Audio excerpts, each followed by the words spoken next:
はい、皆様、こんばんは。始まりました。マルタンの一人放送局です。第1回目の放送です。このチャンネルは、アラフィフの僕が、今までの経験や出来事、世の中のこと、皆様からいただいたお便りに、個人的なご意見や感想をゆるーくお答え、ラジオ形式で発信していくチャンネルです。お休み前や朝のひとときに、ながら聞きでも構いませんので、皆様が心地よく聞いてくださって少しでも癒されていただけたら幸いかなと思います。はい、初めましてで第1回目となりますが、どういうテンションで話していこうかなって思ってます。皆様に癒しを少しでもお届けできたらなというチャンネルを目指そうと思ってますので、まず第1回目は普段の自分から少し抑えめな感じでまずは話していこうかなって思っています。最後まで聞いていただいて、今の感じがいいとか、そうじゃなくてもう少しギア上げてよと、そういうのがありましたらコメントの方よろしくお願いいたします。さてですね、6月入りましたね。皆様の地域ももう梅雨に入りましたか？自分が住んでるところもですね、梅雨入りして最近ずっと雨が続いててですね、なんか憂鬱なんですけど、でも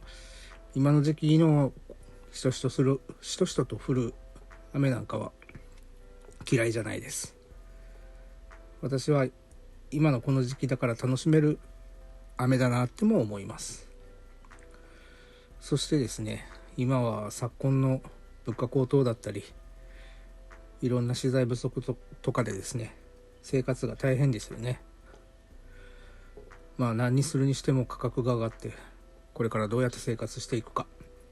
頭が痛いとこですよね。これからの日本がどうなっていくかちょっと心配ではありますが、でもそんなこと言っても生きていけないので、なんとか頑張って生きていかないといけないですね。皆さん楽しく頑張っていきましょう。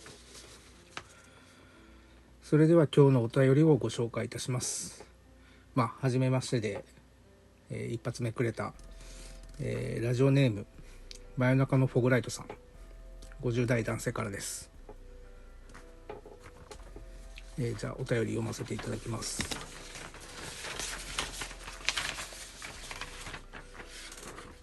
はじめまして投稿します。最近幼なじみから約20年ぶりぐらいに、Facebook を通じて連絡が来ました。普通だったら素直に喜ぶとこなんですが、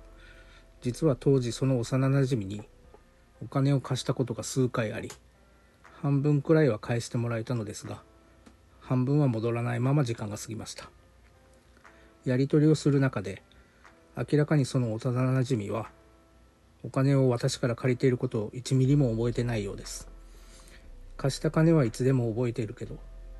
貸した方ですね。貸した方はいつでも覚えてるけど、借りた方は忘れるってよく言うけど、本当にそうなんだなって思いました。昔のことなんだから別に言っちゃいいんですけど、何も覚えてないことに対してなんか違和感を感じて、実際会った時に素直に笑顔が出るかどうかがちょっと少し心配ですと。小さなことを気にしてる自分もまた少し嫌な気分がします。最後まで読んでくださりありがとうございました。真夜中のフォグライトさんからです。50代男性の方ですね。こういうことってその昔ありますよね。貸したお金返ってこなかったとか。それが最近20年ぶりぐらいに連絡が来たって、ちょっとってなりますよね。その時に多分その時のことなんか一言もなかったんでしょうね。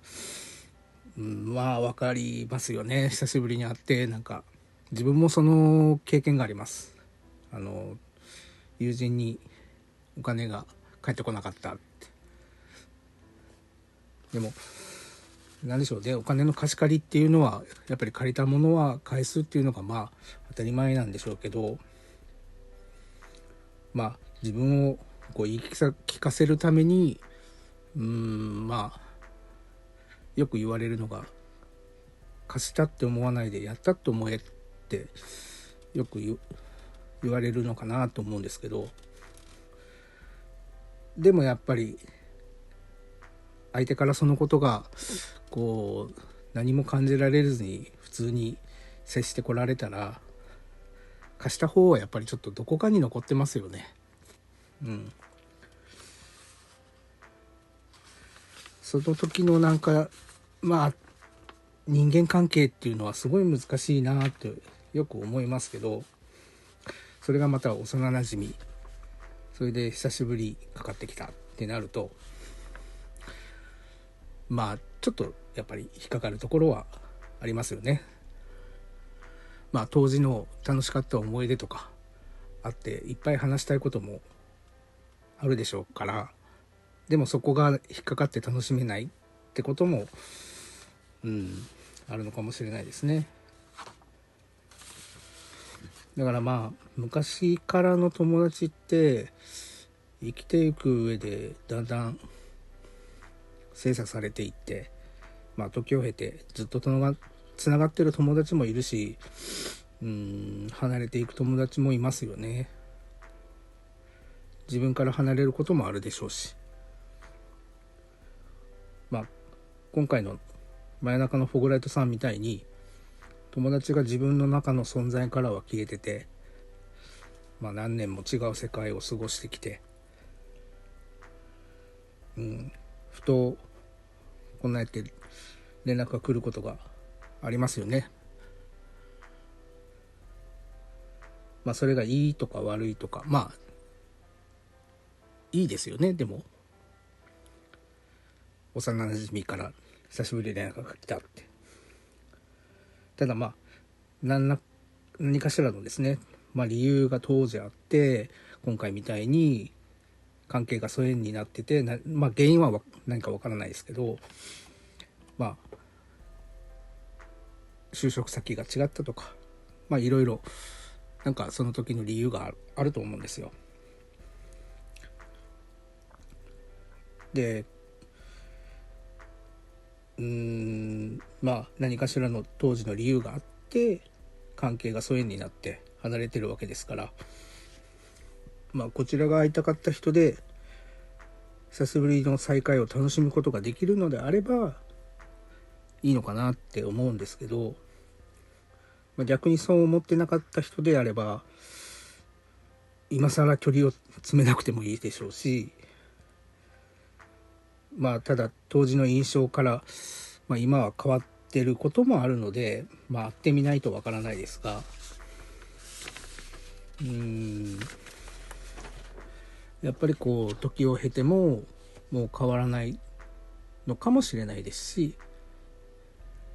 自分はですね、まあ僕自身がですねだったらですね、気持ち的に